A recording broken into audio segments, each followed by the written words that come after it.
Hello, everyone, and thank you very much for joining us for another HES webinar series. We're quite lucky and fortunate today to have Troy Daniels from Simpliphi to go over their entire line of offerings, as well as the applications and all of the really cool stuff that lithium is bringing to the battery world. And if you have questions, please feel free to put them in your little question and answer box there. We will be saving them till the end of the presentation, which is and we'll do a full Q&A after Troy has done his presentation. And if there's something pertinent, we'll answer it immediately. Otherwise, Troy, thank you very much for joining us today. Really appreciate you coming down and giving this presentation. No problem. Thanks for the introduction. Hi, everyone. Appreciate you joining as well. As mentioned, kind of going to go over some basics of what Simpliphi, what we do here, what we manufacture, why we manufacture the way we do, why we go with the chemistry we choose, and really kind of an idea of our product offerings, as well as some really high level, sizing and installation, just so you kind of know what you're getting into. All right, with that, I'll hop right in. So just kind of as a timeline here, let me just move my panel here so I can see what I'm doing. All right, just kind of as a timeline of where Simpliphi is, it's an important thing, I think, when you're talking to customers in the battery realm, in the solar panel realm, whatever it may be. They often want to know how long has this company been around? Can we rely on them? This is kind of the nitty-gritty timeline. 2010 is the start here.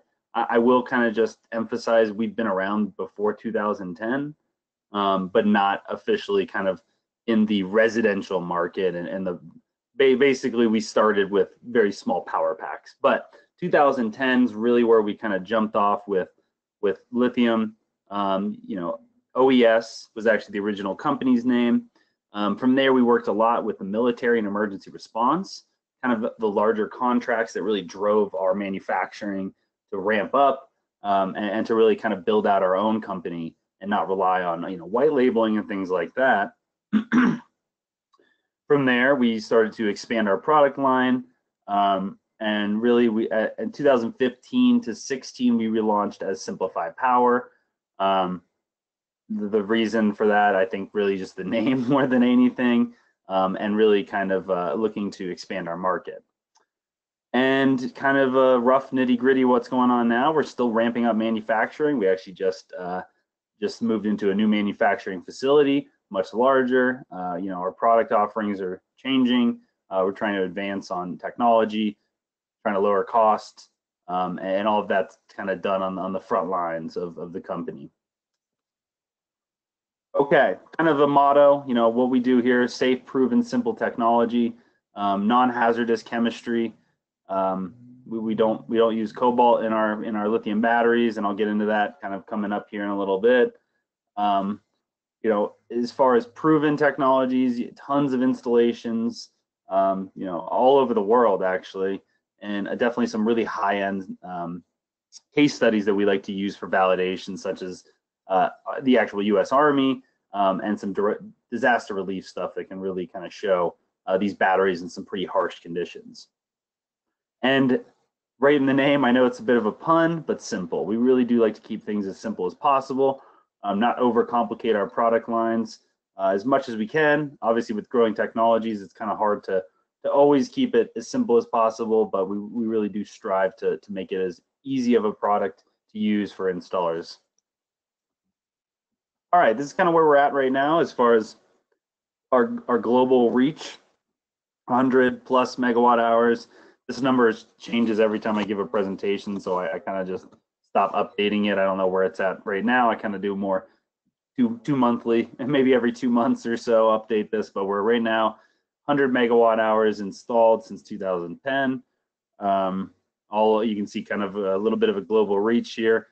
I would say definitely if you're looking at our key markets, still definitely United States, or really just North America, I would say as a whole. And we're always trying to expand that market specifically, including Canada, absolutely. Applications wise, various. I mean, these are just some of the hits, as I like to call it. Some commercial and industrial products, some residential stuff, emergency preparedness, lots of that, and of course, lots and lots of off-grid and microgrid power. You know, a wide array of companies, which, you know, might seem like a bit, you know, hey, who cares? But, you know, as far as if you do land a good contract with our batteries, we've got a lot of data, a lot of kind of reference, you might call it, that they kind of help us kind of smooth the way into these bigger projects, as well as if you're working on RFPs and things like that.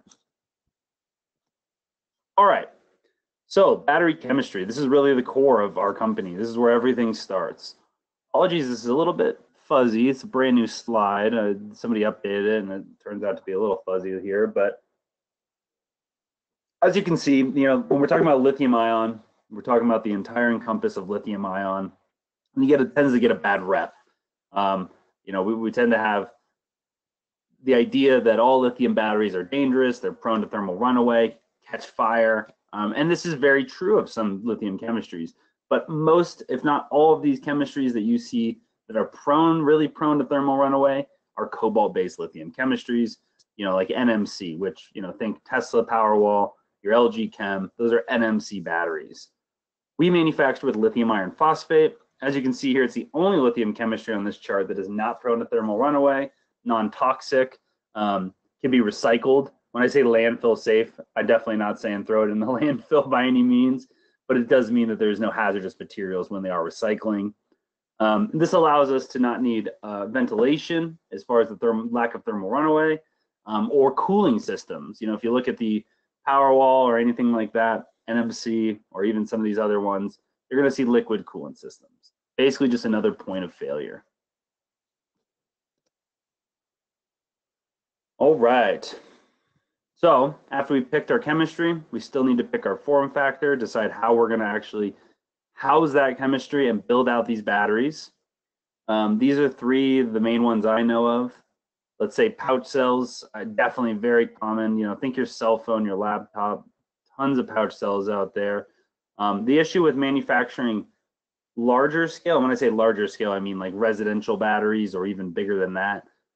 With pouch cells is you have to parallel a lot of these smaller ones, put them in series as well. And they tend to be there tends to be a lot of short circuiting within the system. They're just little tabs, and they're just not very efficient to build out these larger batteries. Prismatic cells, I find them to be a bit clunky, large, hard to work with. The cost tends to be higher. And then cylindrical cell, you know, think AA battery. It's as simple as it gets. So we actually manufacture, again, with lithium iron phosphate and a cylindrical cell form factor. The cylindrical cell tends to be higher in cycle life from what we've tested.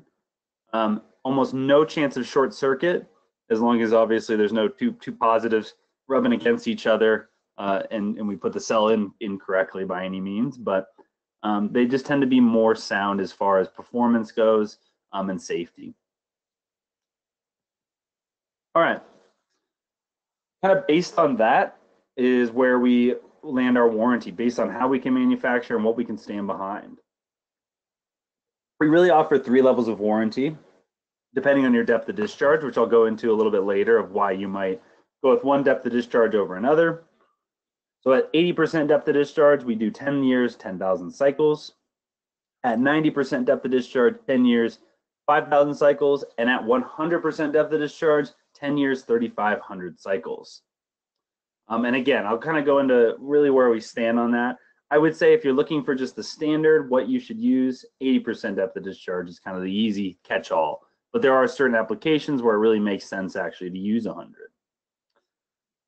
EOL, end of life. This is something you can pick through some warranties. Go pick through your LG Chem, your any battery, Sonnen, whatever it is, Discover. You're going to find EOL. And really, it's just referring to what we're guaranteeing at that warranty end period. So not saying actual end of life, the battery's still working, but we're saying that at 10 years or 10,000 cycles, whichever comes first, we guarantee 80%, or we're saying the battery's going to have 80% of its original capacity. This is super important when it comes to batteries is, even if a battery is warranted for 10 years, 10,000 cycles, if it's just degrading over time to, 10, 20%, really we want to see the battery go beyond this warranty period. And really, you warranty what you can, financially, but really we expect to see the battery go well beyond these warranty periods. Oh, sorry there. Okay, temperature range. And I know there'll be lots and lots of questions about this. I was hoping Chris would hop on, one of our other reps, as he's really keyed into what we're doing with some lower temperature stuff, but I'll do my best. Operating temperature, -20. Sorry, I didn't change the Fahrenheit there. That is Celsius. -20 degrees Celsius to 60 degrees Celsius. That is the operating temperature, meaning discharge or standby. The more important one, as batteries need to charge, and that's a pretty rare situation where you're just looking at operation. We're looking at 0 degrees Celsius to 49 degrees Celsius. Again, I don't know why I might have missed these. I was in a hurry.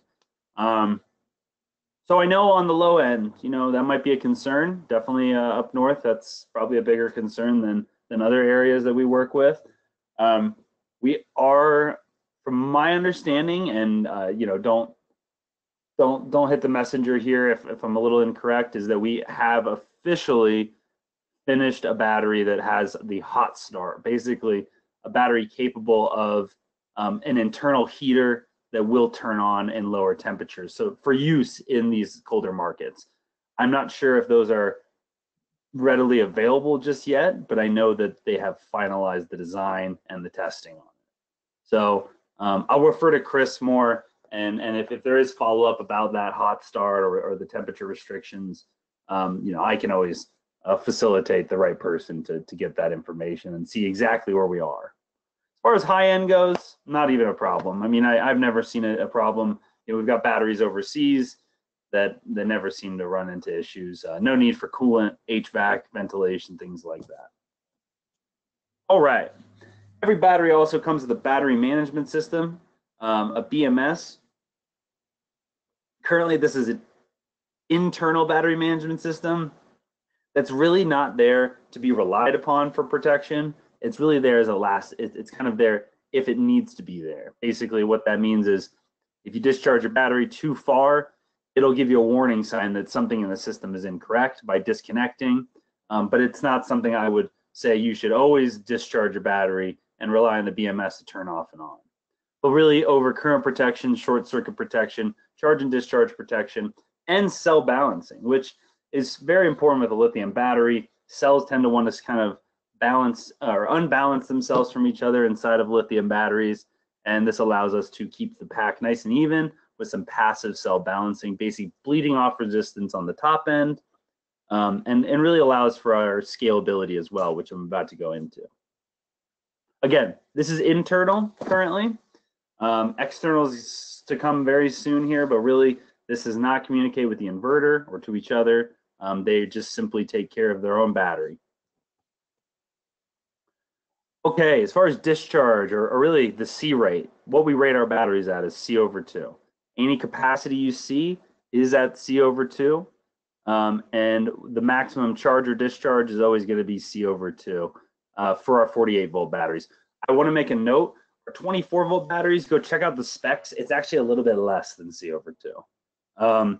If you've got lots of heavy loads and things like that, I suggest going with a 48-volt battery.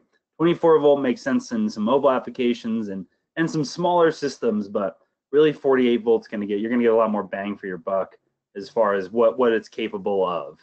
So for anyone that doesn't know, a C rate is just a measure of the rate at which a battery is discharged relative to its maximum capacity. And again, C/2.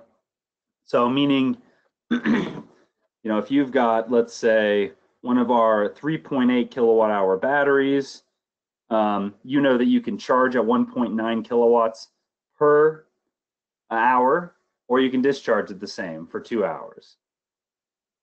So per hour for 2 hours. Now, if you add batteries, so let's say we've got 4 3.8s, then our discharge rate or our charge rate has quadrupled, so that we know that we can actually do 7.6 now as far as our max charge or discharge, continuous. Each battery is also rated for, so the 24 volt and the 48 volt is each rated for 60 amps DC for 10 minutes. Now that's where the hang up is. So if you are using a 24 volt battery, you know, it's significantly less. It's 60 amps DC at 24 volts. Whereas the 48 volt battery can handle 60 amps DC at 48 volts. So it's significantly higher as far as what it can handle for that surge.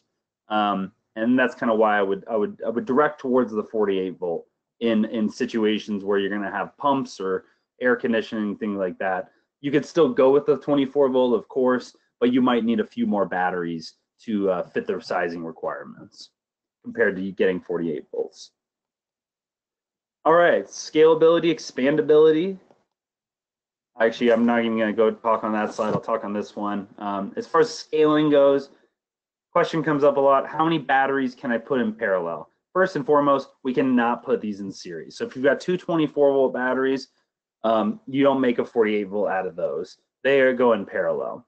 If you need a 48 volt, you just buy 48 volt and parallel those. Same thing with our 12 volt products.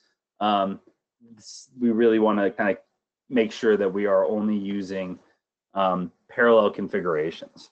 But as far as how many of these batteries you can put in parallel, there is technically no limit. You might run into limits of just wiring and inverter size and how big you can get your power output.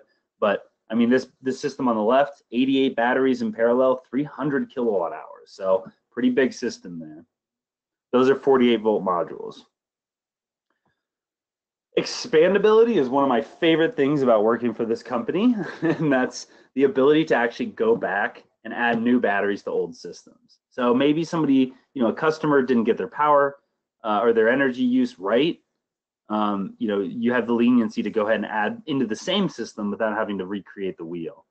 3-year cap on that, meaning, you know, we don't want you to add new batteries to any systems that are over 3 years old. You might see some degradation that could pull down the new batteries too over time. Not right away, but you might see it later down the line, and it really wouldn't make a lot of sense.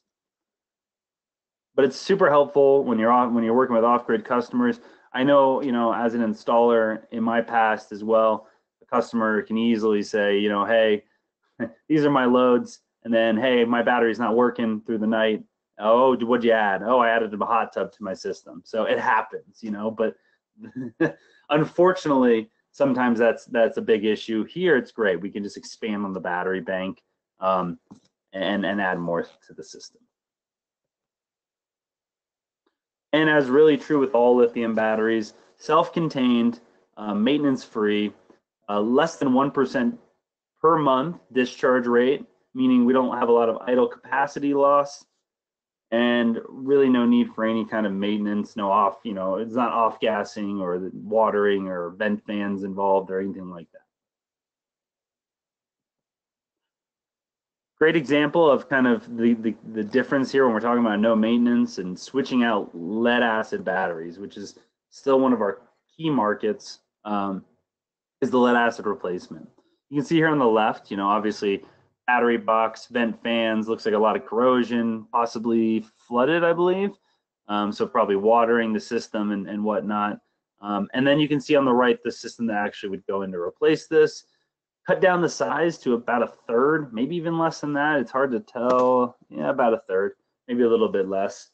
But surprisingly, this one on the right with the Simpliphi batteries actually has more power and energy available than this larger bank. So we've cut our footprint down.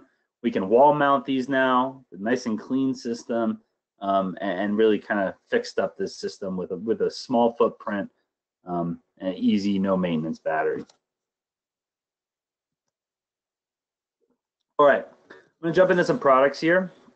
I did leave a few products out. I'll emphasize this. Let me make sure I did. Yes, I did. We do offer all-in-one units. This is the Access unit and the Express unit. From my understanding, and I apologize if this is incorrect, we really haven't shipped really any up north, up into Canada or very few. So I kind of went over that. I left that part out, but if you are interested in those all-in-one units, feel free to touch base with me. I can kind of go over what they are. But really our main bread and butter product really around the world is one of these two batteries, the 2.9 kilowatt hour, and I would say even more kind of standing at the front line, the 3.8 kilowatt hour battery. Again, these are scalable, so they're built to be small and modular, so they're easy to maneuver, easy to put into place, and they're easy to get the exact energy and power that you need. You know, if you're looking at buying power walls or something, you're limited to that higher capacity building block. So you might need to buy two where the customer only needed 1.5 or 1.2 of those. We try to have these small building blocks so that you don't have to oversize the system just because that's the building block. These two batteries come in 24 volt and 48 volt. As I mentioned, onboard BMS, and really these are our main products. This is what sells. Really easy for lead acid replacements as well. We do have some smaller products, also not kind of shown here. I really never have had them in my slides, but we do have some 12 volt products as well. 1.4, and I believe that's the only one we're offering right now in 12 volt. But that is a smaller product. I see it a lot in mobile applications or even some smaller telecom stuff and things like that. All right, my favorite part, I mean that sarcastically, but let's go into levelized cost of energy, the cost of the battery. I think it's kind of important to note that, you know, even as the installer, oftentimes you might be the salesperson as well. So you're going to be asked to kind of show cost of comparison, and hopefully that cost comparison is not just upfront cost. It's understanding the cost of a kilowatt hour over the lifespan of a system. So really, this is the kind of generalized equation that most people use that I'm seeing. Levelized cost of energy, LCOE calculator, the price of the battery over the capacity, times the cycles warranted at a certain depth of discharge, and the efficiency of the battery.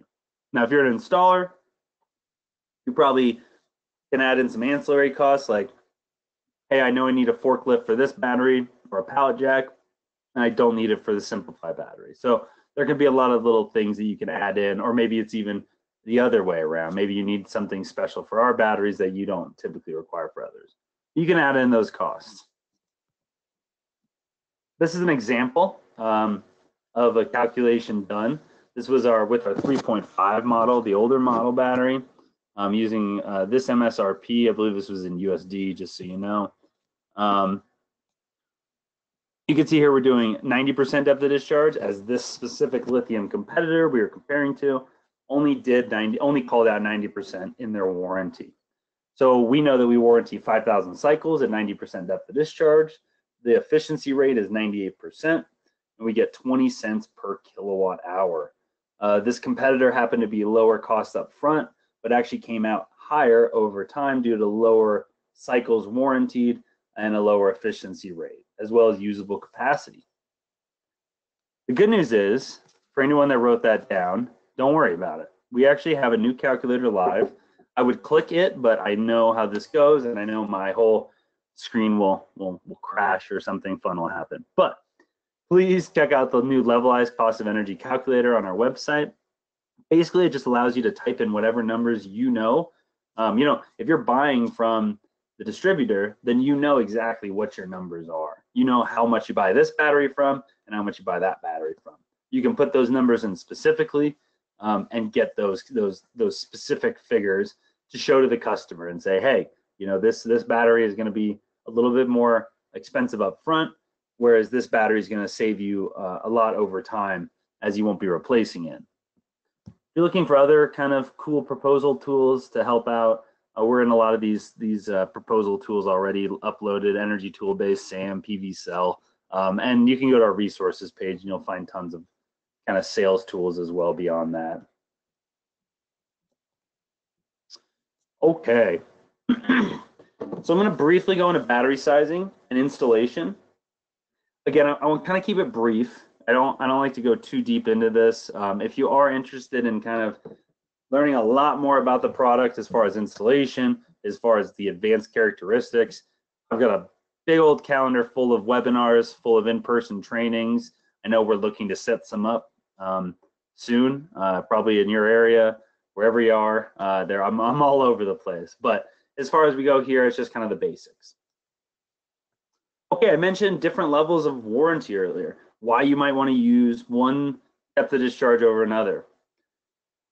Really, it's going to be based on your mode of operation. How does the customer want to use that battery? So let's say their customer just wants battery backup. They don't want to cycle the battery daily. They just want it to discharge when the power goes down. That's a great opportunity to actually push the battery to a lower depth of discharge. Maybe you want to use 100% depth of discharge. That battery is not cycling every day. So you're going to be able to keep this 10-year warranty and not go over your cycle limit very easily in that kind of situation. And the battery can really last longer as it's not being discharged and charged every day. Off grid, that's the exact opposite. We want to make sure that we're maximizing battery life, maximizing cycles allowed, and really kind of just maximizing the battery performance. So we would want to use 80% depth of discharge.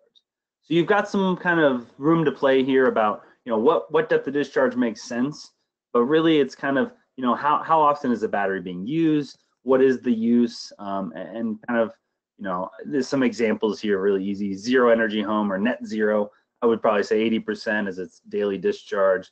Peak demand type system that's not every day, you might be able to get away with more. But again, it's really kind of guess and check to decide. If you want the just kind of bare, hey, I don't want to even worry about it, 80% depth of discharge is what I would go with. I would size everything for that if you just don't even want to mess around with the 100%. All right, very important. I mostly keep this for my bigger, advanced training stuff where I go into installation, but it's important to note that we really want to make sure that we are sizing the minimum battery quantity for inverter. Meaning, so here we've got the Radiant 8000 series Outback inverter. This is an 8,000 watt inverter, meaning we can output 8,000 watts continuous. We want to make sure that we have minimum 16 kilowatt hours of battery. Again, the battery management system is not there to slow down that inverter. That inverter can't be programmed to change its output. It can change its charging ability. So you can see here, there's a ton of these FM80 charge controllers here.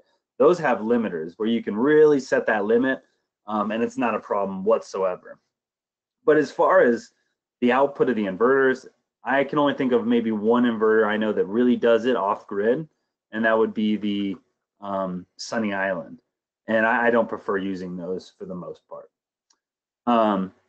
So we just want to make sure that our battery capacity is double the inverter's output. So if you've got a 4,000 watt inverter, 8,000 watt hours of battery. Super easy rule of thumb. You'll never damage a battery doing that. And you'll always have a happy customer. Okay, if you're doing lead acid replacement, I'm going to kind of fly through that to get, there we go. Pretty simple math. I'm sure most of you already know this, kind of looking at how we are sizing the battery, replacing it. So this is using our older 3.5, this example. We're using 80% depth of discharge. So we know that we only have about 2.8 kilowatt hours usable capacity at 80% depth of discharge. This is the new battery we're going to be putting in. This example, we are doing a 450 amp hour, 48 volt AGM. That came out to 21.6 kilowatt hours of total capacity, but we know with the lead acid, very likely the max they were ever using was 50%, maybe even less. So we'll say 50%, 10.8 kilowatt hours of usable capacity in that bank you're replacing. So we divide the two, we see that we got 3.8 batteries, just round up from there. So we can replace this 450 amp hour 48 volt AGM bank with 4 3.5 Simpliphi batteries. Cool news. Let's see if I got it here. Okay, I'm going to jump ahead real quick and then I'll jump back. We actually have a battery sizing tool on the website now. We have a lead acid replacement tool where you can do these calculations. It'll do it for you actually, and even some engineering service stuff and wire sizing tools. But again, this calculator here is actually just built into our website now, and you can really kind of take the guess and check workout, or I've actually ran into it a few times where a customer will say, hey, let me see the math that you're doing, and you just direct them to the website, let them do their own math, and they'll be a happy customer. If you are looking for other documentation, manual spec sheets, and probably the most key piece of information I would look for as an installer is integration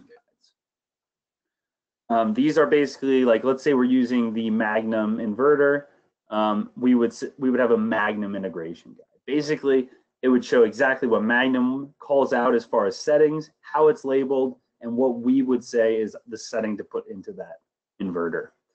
Tons of different integration guides, and definitely those are the way to go if you're programming a system. Those can be under product documentation.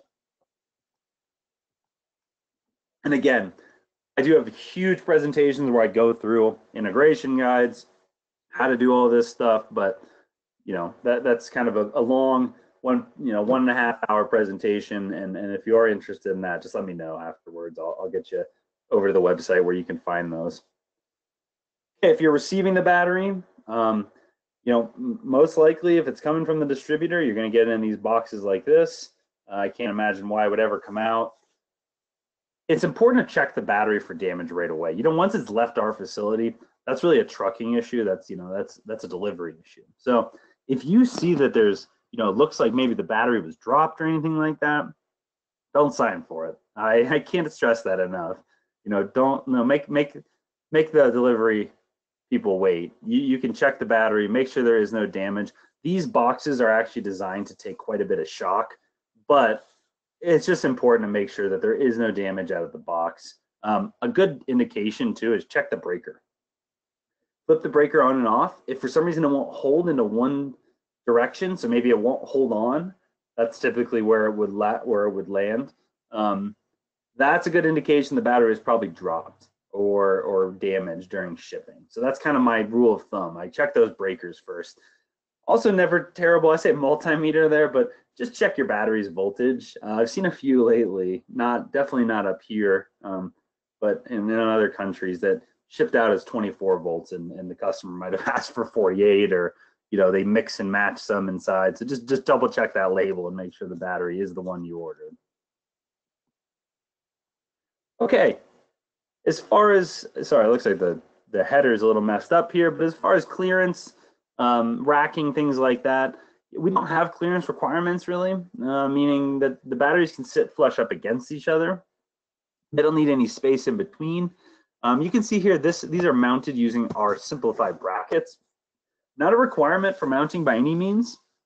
Definitely the easy way to go because they are designed to work specifically with the batteries. But really, you know, it's up to the installer what they want to do. If you know, you want to build out a rack yourself, you know, use some unistrut, a battery box, whatever it is, shelving units. I mean, I've seen so many creative ways to move the batteries. There is only one requirement I have, and that's orientation, meaning these can sit on their sides. They can sit really any way they want, except for upside down. I actually had a slide earlier where they were upside down. We used to allow for that, but these leads cannot be facing the ground. The reason for that is we kind of have a suspicion that it might push down on the power electronics over a long period of time, and we really don't want that. You know, the majority of the weight is in the bottom of the battery, so we want to make sure we're protecting all of that power electronics in the top. Okay, wiring. If you're used to lead acid batteries, this one's going to be a bit odd or a bit different. We really aren't running from, you know, positive, jumping to positive, and up to the connection point or the bus bar. We are going same length, same size cable, each with their own run to a common, whether that's a bus bar, whether that's the inverter connection, whether that's a battery combiner. Same thing with the negatives. Same length, same size cable. The reason for this, by the way, is as far as the cell balancing goes, and really just ensuring that the battery stays nice and in balance, and you get the efficiency, and it really discharges even, charges even. This is the best way to go about it. You're really going to see the higher efficiency rate, longer lasting battery like this. If you are building out some like larger systems, let's say maybe you've got 20 batteries, you're probably gonna end up using something like a battery combiner box. I know Midnight makes one, Outback makes one. There's some off-brand stuff, some basic stuff, but really, we might want to use one of these in a larger situation. For power panels, like let's say we're working with the Magnum 4048, the PAE model with the PDP, or sorry, not PDP, whatever their version is, the power panel basically. I think they've got a mini one and an expandable one. They likely have a bus bar there at that larger disconnect that maybe has 1 to 3. I think most of them end up with 3 spots to land battery cables. So in that case, you could use that power panel as your paralleling bus bar. If you're building a larger system, you might need to add in something like this, or even build out something yourself. I mean, basically, it's just rated copper that's rated for voltage and amperage that we would like in an insulated box. So I've seen some installers definitely build a few out. This is an example of I would say a bit overkill here. You can see here they're combining on a bus bar that has breakers built into it, and from there running out to these GS load centers. This is the bus bar I mentioned on the last slide. This is in the GS load center. It looks like it's got about 3 spots. So if you only have 3 batteries and 1 inverter with a GS load center, you could easily land each battery on that GS load center directly. In this case, they're going down. Again, breakers here, not a requirement. The breakers, they have breakers on the batteries, so we really don't need breakers here in line, but more protection the better sometimes, and I've got no issue there. You can see here they're running them all down, positives, running out to the GS load centers. Okay. Well, I've kind of flown through, but I'm going to talk about one more product, and then I'm hoping we can just open up the questions and fill in any time that we have left. High voltage solution. So again, before I go through this, I did want to mention, you can actually see right here, it's a little faded with our little backdrop. That's the express unit. That's the access unit. These are all-in-one units with inverter chargers built into them. Again, we don't really ship them outside of the States that often. I don't even think we really ship them to Hawaii at this point. Not saying we will not ship them, but the cost does tend to be a little bit higher when we are shipping internationally, especially. So if you are interested in those, I mean, I'm sure we can inquire about them, but really it seems like most of the stock that's going on is just the simple batteries. That being said, though, we can offer the high voltage product as well. I mentioned all these batteries need to be put into parallel. Well, this is the one instance where we would put these in series and then put those stacks into parallel. This battery is designed to be put in a series. Really, it's based on the BMS more than anything, the battery management system. This is built out with our 3.2 kilowatt hour models, actually, at 48 volts, 51.2 to be exact. And basically what we're doing is we are scaling up anywhere between 200 and 800 volts DC nominal. You can charge higher than that, but that's the nominal voltage. And then you can take those stacks, maybe you have a stack at 560 volts DC, and then you can parallel those stacks to build up the storage capacity. Really what this is going to be used for is definitely not utility scale stuff. It's a lot smaller than that. We're not trying to go into that realm. It's really for large scale backup, maybe a little bit of CNI, microgrid situation. Really it's gonna be based on your, why would you go with this one over our 48 volt product? It's gonna almost always be based on the 480 volt 3-phase, the AC requirements. So if it's 480 volt 3-phase, or a higher voltage with a large, where you're basically that your inverter is going to need to be a high voltage inverter, that's where you would go with this situation. The battery management system is external and actually comes CAN bus, Modbus, and Ethernet communication ready. So right now we're using the Nuvation. This is the battery management system we're pairing with. This is a really cool management system. If you never checked out what Nuvation does, I'm sure a lot of you have. They're real top-notch, really high-quality product. This thing is awesome. It actually even has communications and monitoring available, where you can actually see the battery's performance on just the battery level, which is really cool to see when you build out these larger systems. Just to go back, we also have containerized solutions for these systems. So I'm actually gonna jump back one more. Okay, this is not outdoor rated, this enclosure that it comes in. This is an indoor rated enclosure. So if you are looking to have one shipped on site, outdoor ready, we do offer containerized solutions where you can get the container built out with your capacity and possibly even an inverter. Okay, so again, external BMS, meaning this is the stack controller, and you can see here there is no BMS inside the battery. It's all external here. All right, awesome. I'm not sure, Cameron, how we wanted to do questions, but I am glad to open up to questions right now. Perfect. Thank you so much, Troy. That was awesome. Really well done. We have a bunch of questions already in, but if for everybody else that wants to get a question in, well, you should probably type them in right now, and we'll ideally get to them. The first question that's come in is a typical Canadian one.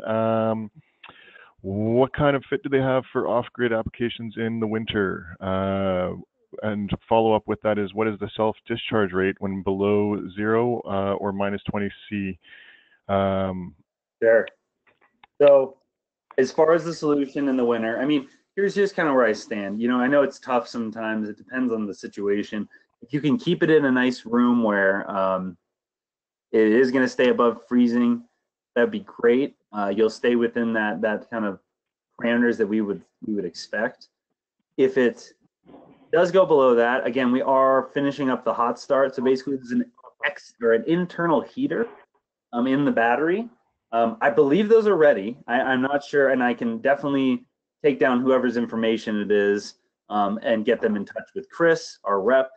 But I believe those are ready and possibly even shipping, or at least maybe a couple of them have gone out or ordered. But basically, that's an external or internal heater, excuse me, that can keep the battery warm in those colder temperatures. As far as self-discharge rate, it is going to be a little bit more. I mean, if you're below freezing, you're definitely going to see, I don't have the exact figures. You would expect to see a little bit more self-discharge rate. I wouldn't expect it to be dramatic though. So if your battery's at 100% and you expect your temperatures to maybe reach -10 in wherever the battery is placed, maybe even -20, you know, if you come back in 3 months, you're not going to have a dead battery or anything. It'll still be it'll be at least partially charged. So it doesn't really affect the self-discharge rate that drastically, but to say that it doesn't affect it at all, I definitely wouldn't say that. Perfect. Okay. Next question is, please speak about your experience with the RV market, specifically with regard to compatibility with converters, chargers in trailers and RVs. Sure. My specific experience, I'm just kidding. You know, I've had a rough patch as an installer with RVs, but no, as far as lithium batteries go and our batteries specifically, it can be done.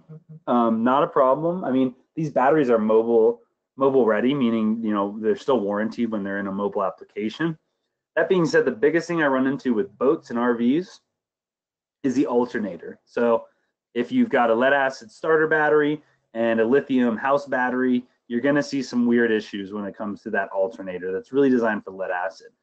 I just attended a conference in Massachusetts where I spoke with the people at Victron Energy.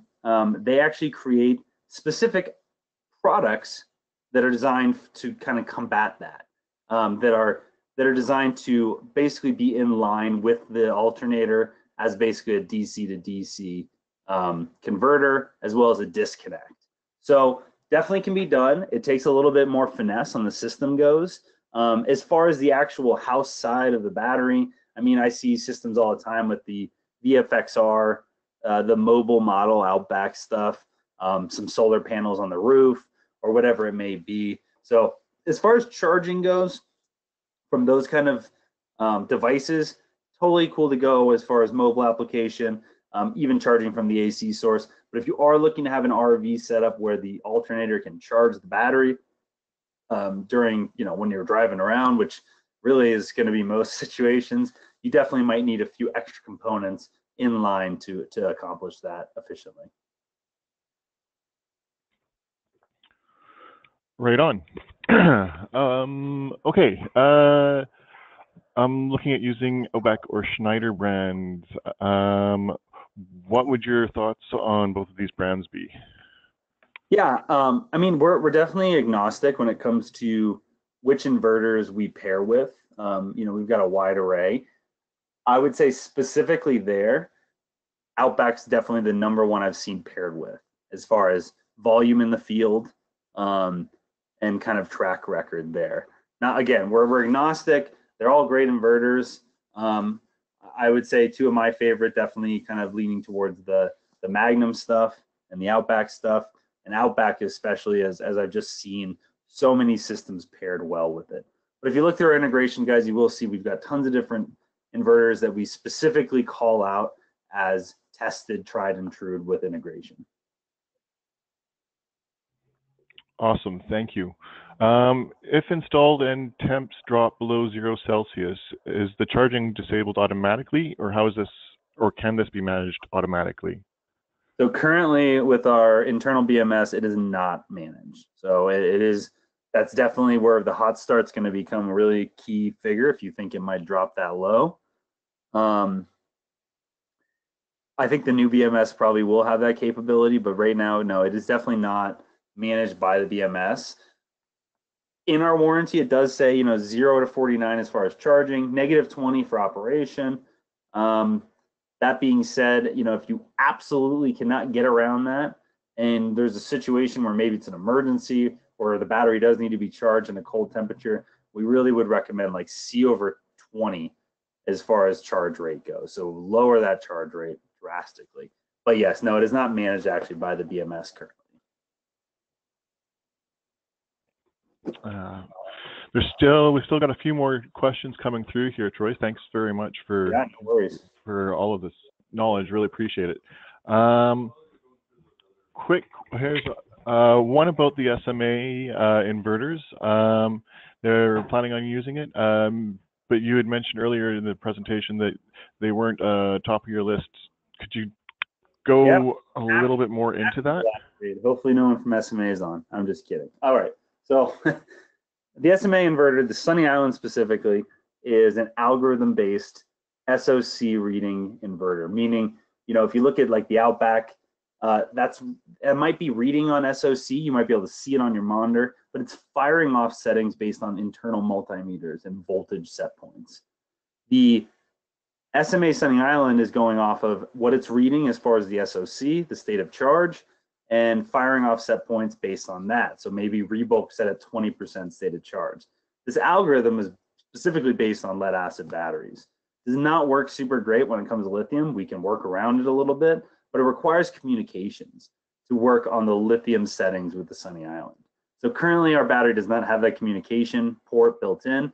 Now that being said, we do offer a product that is communication ready using a third-party device. It's called the Gila Edge. So if you are working with Sunny Islands, I would definitely recommend looking at purchasing the batteries with the Gila Edge. That's a communication-ready battery that comes with this external device that basically allows communications, and then the battery can actually be read as far as SOC for the Sunny Island. I don't like putting them in without that device, as we just see a lot of basically what I call is SOC drift over time, where over time the calculator becomes a little bit less accurate and we have to do a lot of resetting and can run into issues with that. But really, if you're using the communication device, then it's okay. Then we can communicate with the inverter and tell it exactly where the state of charge is. Nice. We've got 2 or 3 more here. Here's the next one. Do the internal breakers allow for wiring to be done with the battery off? Yeah. Sorry, say that again. Sorry, it kind of cut out there a second. You say the internal. Go ahead. That's right. Do Do the internal breakers allow for wiring to be done with battery set to off? Oh, sure, yeah. You can definitely get it cold. When the breakers slipped off, you got a cold battery and you can do the wiring that way. Super helpful if you're wiring a lot of batteries, and then you can just flip them all on as you're ready to go. So it's definitely a useful tool that I like to use, is to actually get those leads nice and cold and not working with a hot battery while you're wiring. And actually, on a quick note there, we've got a new video out on our YouTube channel that goes over the exact order of the lug and washers, as well as wiring the batteries up. It's kind of a cool, minute-long clip. I would check it out, though. It kind of goes over the exact torque specifications and things like that, too. Awesome, awesome. And actually, this is one last question. Which products have the ULC or CSA certifications? Okay. So currently, all of our products are just UL listed without the C.